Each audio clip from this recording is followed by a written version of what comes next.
प्रिय विद्यार्थियों, मैं प्रमोद कुमार चौधरी आप सभी का आज की इस वीडियो में स्वागत करता हूं। आज हम कक्षा 10 गणित के चैप्टर नंबर 1 को पढ़ना प्रारंभ करेंगे, जिसका नाम है वास्तविक संख्याएं। वास्तविक संख्याओं को जानने से पहले हम इसके बेसिक कॉन्सेप्ट पर ध्यान देंगे। पहले हमें यह जानना जरूरी है कि वास्तविक संख्याएं होती क्या हैं, फिर उसके बाद में इसकी जो प्रश्नावलियां हैं उसको एक एक करके हम सॉल्व करते हुए चलेंगे। तो आइए देखते हैं वास्तविक संख्याएं हैं क्या। संख्याएं दो तरीके की होती हैं। जो संख्याएं होती हैं वो दो तरीके की होती हैं। पहली वास्तविक संख्या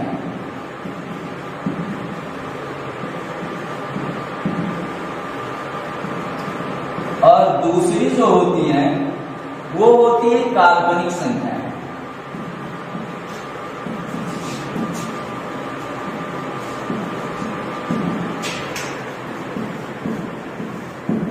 तो काल्पनिक संख्याओं से हमें कुछ लेना देना नहीं है, क्योंकि ये इंटरमीडिएट के कोर्स के अंतर्गत आता है। जैसे कि मान लिया -√2 है, -√3 है, ये संख्याएं काल्पनिक संख्याओं के अंतर्गत आती हैं, जिन्हें हम कक्षा 11 से पढ़ना प्रारंभ करेंगे। तो हमारा जो मेन फोकस होगा वो किस पर होगा? वास्तविक संख्याओं पर होगा। वास्तविक संख्याएं कौन कौन सी होती हैं, इनकी वैरायटी, इनके प्रकार, उस पर हम ध्यान देते हैं। तो आइए, पहला नंबर है जिसे हम बोलते हैं प्राकृतिक संख्याएं,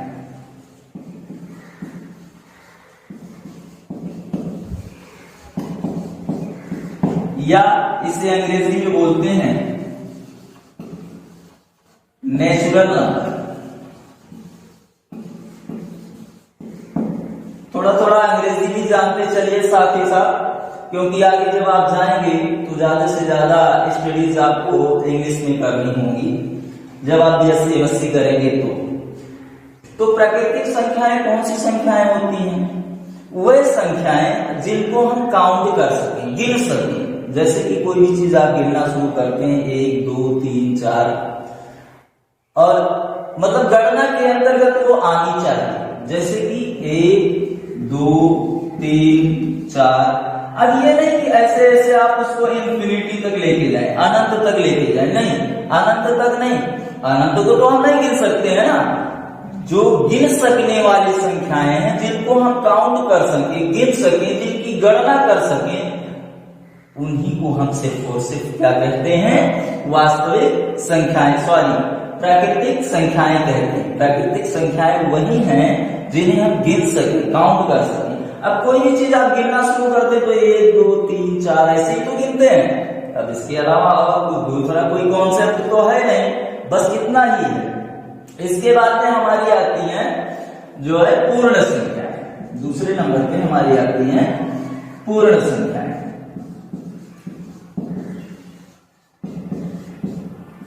इनको अंग्रेजी में बोलते हैं होल नंबर। पूर्ण संख्याएं कौन सी संख्याएं हैं?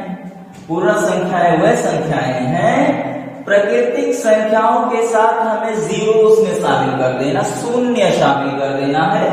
यानी कि 0 1 2 3 4 5 ऐसे ऐसे काउंट 100 1000, हाँ, जहां तक हम गिन सकें।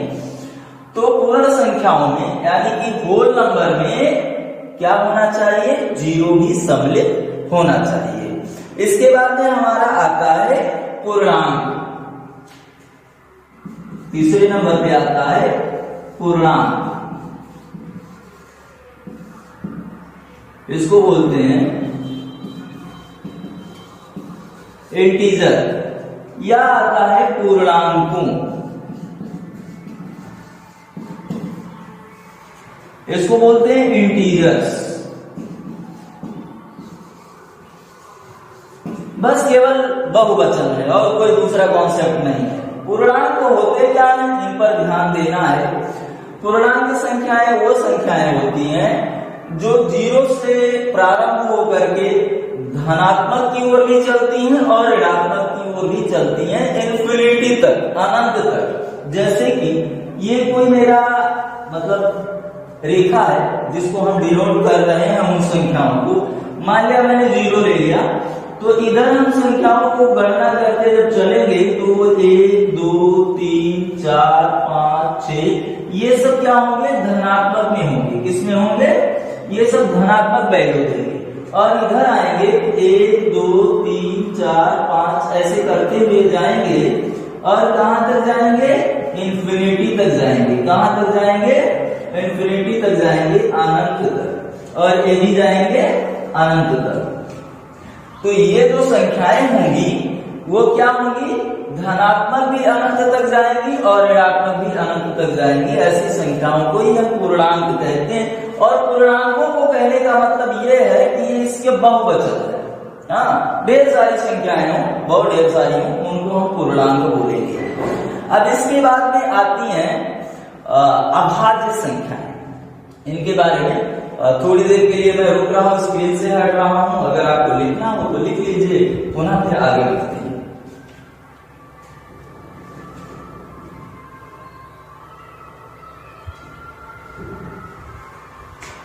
आप क्या कीजिएगा कि आगे इसको पॉज करके फिर वीडियो को और उसके बाद में लिख सकते हैं।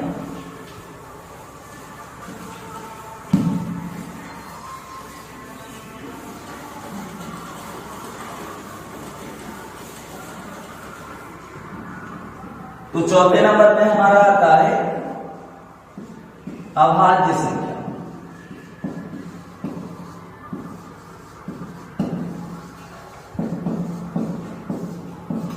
इनको हम बोलते हैं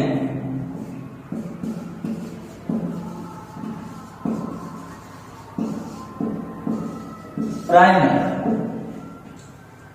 वे संख्याएं, अभाज्य संख्याएं वे संख्याएं हैं जिनका एक या एक से अधिक गुणज, एक या दो गुणज, मतलब ऐसी संख्या हो जिसके मात्र 2 गुणज हो, तो वो अपनी संख्या स्वयं अपने आप से कट जाए या तो 1 से कटे, वही संख्या क्या है, अभाज्य संख्या है। मतलब कि जैसे कि मैं लिख दे रहा हूं यहां पर 1 2 और 1 नहीं शामिल होगा, 2 3 5 7 ऐसी संख्याएं। हमारा कहने का तात्पर्य यह है कि यह संख्या 1 से भी कटेगी और स्वयं से भी कटेगी। और जो 3 संख्या वो भी 1 से कटेगी। अब आप सोचेंगे 4 को क्यों नहीं लिया, 4 को इसलिए नहीं लिया कि 4 1 से भी कटेगा, 2 से भी कटेगा और स्वयं से भी कटेगा। तो इसके कितने गुणज हो गए, 3 गुणज हो गए। मैंने आपको बताया है अभाज्य संख्याएं वह संख्याएं हैं जिनके मात्र 2 गुणज हों, या तो वह 1 से कटे या वह स्वयं से कटे। ऐसी संख्याओं को हम क्या कहते हैं, अभाज्य संख्याएं कहते हैं। इसके बाद में आता है सह अभाज्य संख्याएं। सह अभाज्य संख्याएं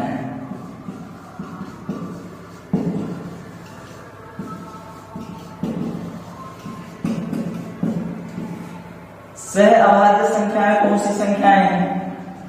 सह अभाज्य संख्याएं, इनको अंग्रेजी में हम बोलते हैं को प्राइम नंबर।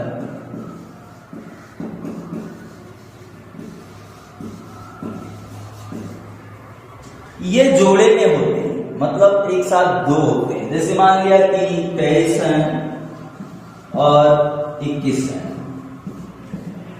यह सह अभाज्य संख्या क्यों है, ये कॉन्सेप्ट जानना जरूरी है। इसका मात्र और मात्र एक ही गुणज होता है। क्यों? मान लिया ये 1 से तो कटेगी, ये भी 1 से कटेगा, लेकिन साथ ही साथ यह 3 से भी कटेगा, लेकिन 3 से यह तो नहीं कटेगा ना। इसलिए जिसका मात्र एक गुणज हो वो संख्याएं जोड़े में होनी चाहिए। जिसका मात्र एक गुणज हो उसको हम सह अभाज्य संख्याएं कहते हैं। अब इसके बाद में आता है कंपोजिट नंबर, जिसे हम कहते हैं संयुक्त संख्याएं। कौन सी संख्याएं? संयुक्त संख्याएं।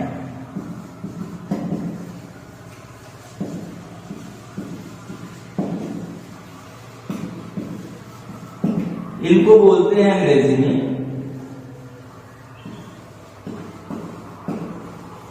Composite number. ये कौन सी संख्याएं हैं? वे संख्याएं हैं जिनका 2 से अधिक गुणज हो। 2 से अधिक गुणज कहने का आशय हमारा हो गया 2, 3 गुणज हो, 4 हो, 5 हो, 6 हो, लेकिन कम से कम 3 गुणज तो होने चाहिए। ऐसी ही संख्याओं को हम क्या कहते हैं? संयुक्त संख्या कहते हैं। इसके लिए हमें जानना जरूरी है, जैसे कि 4 हो गया, 6 हो गया, 8 हो गया, 9 हो गया, ये सारी संख्याएं क्या है? संयुक्त संख्याएं हैं। क्यों ऐसा है? 4 स्वयं से भी कटेगा, 2 से भी कटेगा और 1 से भी कटेगा, इसलिए यह इसके 3 गुणज हो गए, तो यह संयुक्त संख्या हो गई।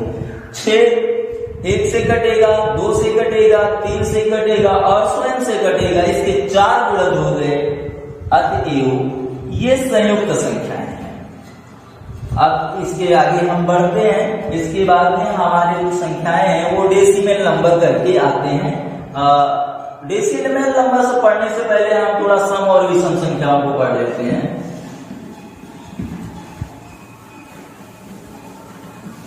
जब भी आपको जरूरत पड़े इन चीजों की तो इस वीडियो को आप बीच में रोक करके और लिख सकते हैं, पढ़ सकते हैं। इसे भी मैं डाल दे रहा हूं, इसकी भी कोई जरूरत नहीं है। अभी बीच में मैं आपको बता दूंगा इसके बारे में। अब आता है हमारा 7वां नंबर, सम संख्या।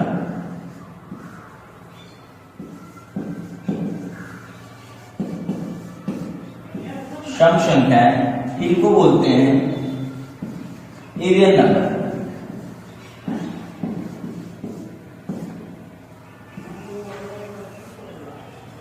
वे संख्याएं जो 2 के गुणज में हो उन्हें हम क्या कहेंगे? सम संख्याएं।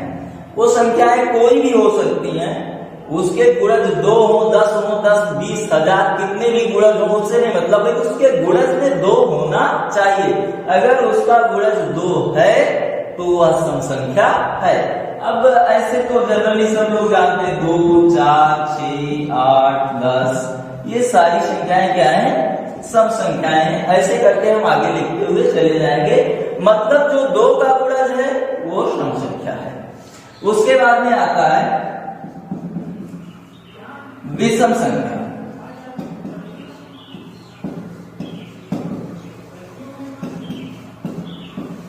इनको हम बोलते हैं ऑड नंबर्स।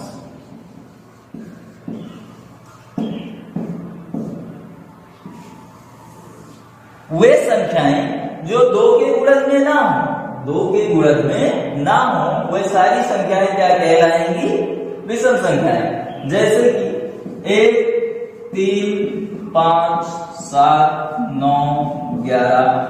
अब आप सोचेंगे कि आपने बीच में जो है और चीजें तो छोड़ दी, तो इसलिए मैंने छोड़ दिया क्योंकि वो 2 के गुणज में है। अब ये 2 के गुणज में नहीं है, वही संख्याएं हमको लिखनी है। विषम में हमें वही संख्याएं लिखनी है जो 2 के गुणज में नहीं है। अब जैसे 1 है, 2 के गुणज में नहीं है, 3, 5, 7 इनको 2 से काटा नहीं जा सकता है, तो इसलिए विषम संख्याएं ये कहलाएंगी। अब इसके बाद में हम आगे बढ़ेंगे और पढ़ेंगे दशमलव संख्याएं, जिनको हम अंग्रेजी में बोलते हैं डेसिमल नंबर। डेसिमल नंबर क्या होते हैं उनको जान लेते हैं। पढ़ना है दशमलव संख्याएं।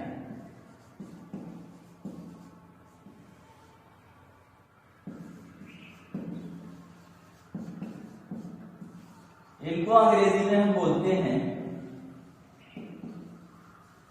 Decimal number.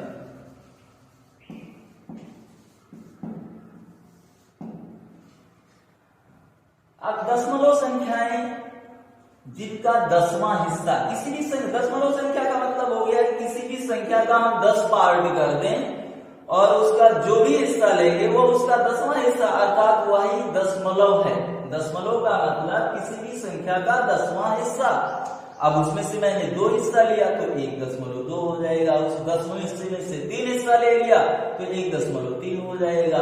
उसके 10 भाग करके मैंने 9 हिस्सा उसमें से ले लिया तो 1.9 हो जाएगा। अब दशमलव संख्याएं जो होती हैं वो 2 प्रकार की होती हैं। पहला नंबर तो हम जान लेंगे दशमलव संख्याएं 2 तरीके की होती हैं। पहला होता है जिसको कहते हैं समाप्त संख्याएं। समाप्त संख्याएं इनको अंग्रेजी में हम बोलते हैं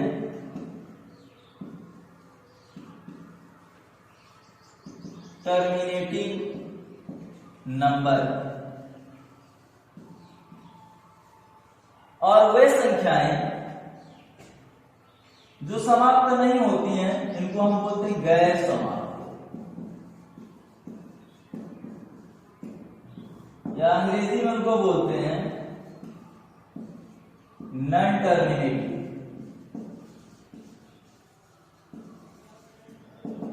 नंबर। अब ये समाप्त और गैर समाप्त कौन सी होती हैं? वे संख्याएं जिनको हमने लिख दिया और वो जाकर के कटने के बाद में समाप्त हो गई। जैसे कि मैंने लिख दिया 4/2, तो ये जब हम भाग करेंगे तो इसका मान कितना आएगा? 2 आ गया। अब हम इसी चीज को 5/2 लिख देंगे तो ये क्या हो जाएगा? इसका मान आ जाएगा 2.5। हमारे कहने का मतलब यह है कि वो 1 अंक पे जाकर के 2 अंक पे जाकर दशमलव के बाद में अगर वो पूरी तरह कट जाता है तो उसको हम बोलेंगे समाप्त संख्याएं या टर्मिनेटिंग नंबर।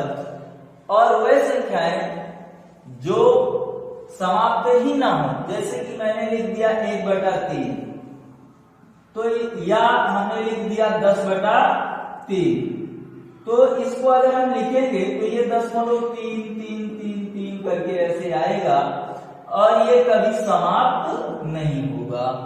फिर अगर 10/3 को मैं लिखूं तो 3.33 करके ऐसे आता जाएगा और ये कभी समाप्त नहीं होगा। ऐसी संख्याओं को हम क्या कहते हैं? गैर समाप्त या नॉन टर्मिनेटिंग नंबर। और अब आप इन दोनों के बारे में जान ही चुके हैं। अगर इसे आप लिख चुके होंगे तो नहीं तो वीडियो को रोक करके आप लिख लीजिएगा। मैं आगे बढ़ता हूं। नॉन टर्मिनेटिंग नंबर्स 2 टाइप के होते हैं, उन्हें मैं आप लोगों को बता रहा हूं। नॉन टर्मिनेटिंग नंबर 2 टाइप के होते हैं। एक होता है आवर्ती, हिंदी में बोलते हैं आवर्ती और अंग्रेजी में बोलते हैं रिपीटिंग। अंग्रेजी में बोलते हैं रिपीटिंग। और एक होता है अनावर्ती और अंग्रेजी में बोलते हैं नॉन रिपीटिंग।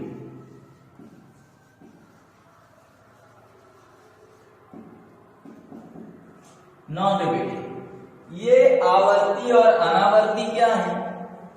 आवर्ती का कहने का मतलब यही हो गया कि ये गैर समाप्ति ही संख्याएं, दोनों संख्याएं गैर समाप्ति ही हैं। मतलब रिपीटिंग और नॉन रिपीटिंग दोनों संख्याएं नॉन टर्मिनेटिंग ही हैं। पर रिपीटिंग का मतलब यह हो गया कि वे संख्याएं जो बार बार रिपीट करें, वो चाहे 1 अंक के साथ रिपीट करें, 2 अंक के साथ रिपीट करें या 3 अंक के साथ में रिपीट करें, वो रिपीटिंग है। और नॉन रिपीटिंग का मतलब हो गया कि जो रिपीट ना करे। मतलब कि जैसे अब 2 दशमलव के बाद में 1 2 5 8 3 9 1 2 ऐसे करके आता जाएगा, पर और ये समाप्त भी नहीं होगा। मतलब नॉन टर्मिनेटिंग होगा, समाप्त भी नहीं होगा, पर इसमें से कोई संख्या रिपीट नहीं होगी। और इसमें क्या है? ऐसी संख्या जैसे मैंने यहां पर लिखा कि 1/3 बराबर कितना लिखा? 0.33333 ऐसा ये 3 की संख्या बार बार आती जा रही है। आवर्ती बार बार आवर्त उसका होता जा रहा है। रिपीटिंग होता जा रहा है, तो ऐसी संख्याओं को हम क्या लिखते हैं, 0.3 पे बार लगा दिया। कभी कभी ऐसी भी संख्याएं अपने पास आ जाती हैं कि मान लिया आप दशमलव के बाद में 2 3 5 2 3 5 2 3 5 ऐसा रिपीट हो रहा है, 3 संख्या एक साथ रिपीट हो रहा है, तो हम लिख देंगे 0.235 पर बार लगा देते हैं। ऐसी चीजें आती जाती हैं, मतलब इस तरीके से लिखते जाते हैं कि ये जो संख्याएं हैं 0.235 पे बार लगा दिया, मतलब ये चीज रिपीट हो रही है। मैंने लिख दिया 0.25 पर बार का मतलब ये बार बार रिपीट हो रहा है। रिपीटिंग का मतलब यही हो गया कि जो बार बार रिपीट हो रहा है, और नॉन रिपीटिंग का मतलब हो रहा है कि जो रिपीट ना करे, वो संख्याएं बदल बदल कर समाप्त भी नहीं होगा, रिपीट भी नहीं होगा, ऐसी संख्याओं को हम नॉन रिपीटिंग कहते हैं। अब यह समाप्त हुआ, दो चीजें और बची हुई हैं, एक है आपका परिमेय संख्या और एक है अपरिमेय संख्या, जिसके बारे में हम जल्दी जल्दी जान लेते हैं। और इस वीडियो में यहीं तक हम चलेंगे, यहीं तक समझेंगे। अगली वीडियो में हम प्रश्नावली को सॉल्व करना शुरू कर देंगे। तो अब जो हमारा ये लास्ट का टॉपिक बचता है उसे हम समझ लेते हैं धीरे धीरे करके, और फिर अगली कक्षा में अगले दिन मिलेंगे।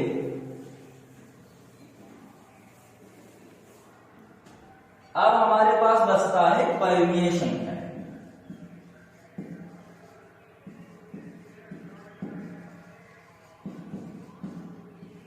जिसको बोलते हैं हम रेशनल नंबर।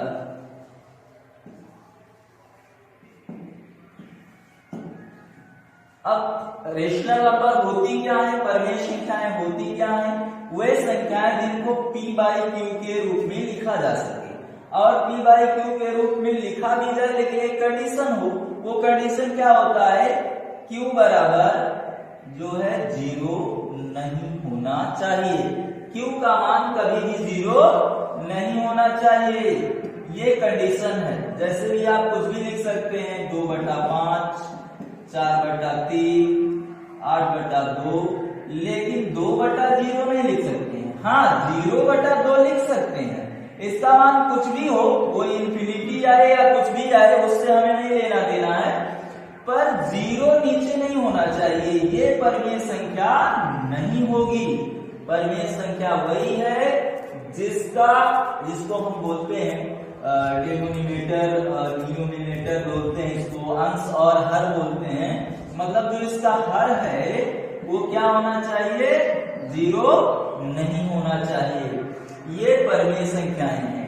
परिमेय संख्याओं के अंतर्गत अभी पीछे मैंने डेसिमल नंबर पढ़ाया, इसके अंतर्गत आती कौन सी चीजें हैं, इसके अंतर्गत आपकी समाप्त संख्याएं, दूसरी आपको नॉन रिपीटिंग के अंतर्गत जो नॉन टर्मिनेटिंग है, तो नॉन टर्मिनेटिंग के साथ में आपके जो रिपीटिंग है आवर्ती मतलब जो रिपीटिंग है, यानी कि टर्मिनेटिंग और रिपीटिंग, ये दोनों संख्याएं परिमेय संख्याओं के अंतर्गत आती हैं। अब हमारा एक लास्ट बचा हुआ है जिसे बोलते हैं अपरिमेय संख्याएं।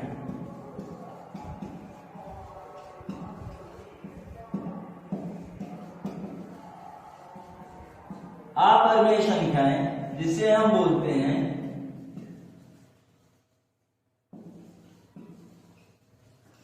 Irrational number.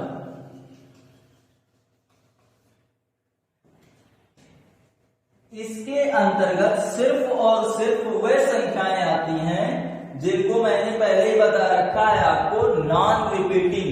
वे संख्याएं जो नॉन रिपीटिंग है, पीछे हमने 4 भाग डेसिमल नंबर के किए हैं। पहला नंबर हमारा हुआ समाप्त संख्या, दूसरा हुआ गैर समाप्त संख्या। अब गैर समाप्त के मतलब 2 भाग मैंने किए, रिपीटिंग और नॉन रिपीटिंग, आवर्ती और अनावर्ती। तो अपरिमेय संख्याएं वही हैं जिसको हम बोल दें अनावर्ती, या इसी को कह सकते हैं नॉन रिपीटिंग।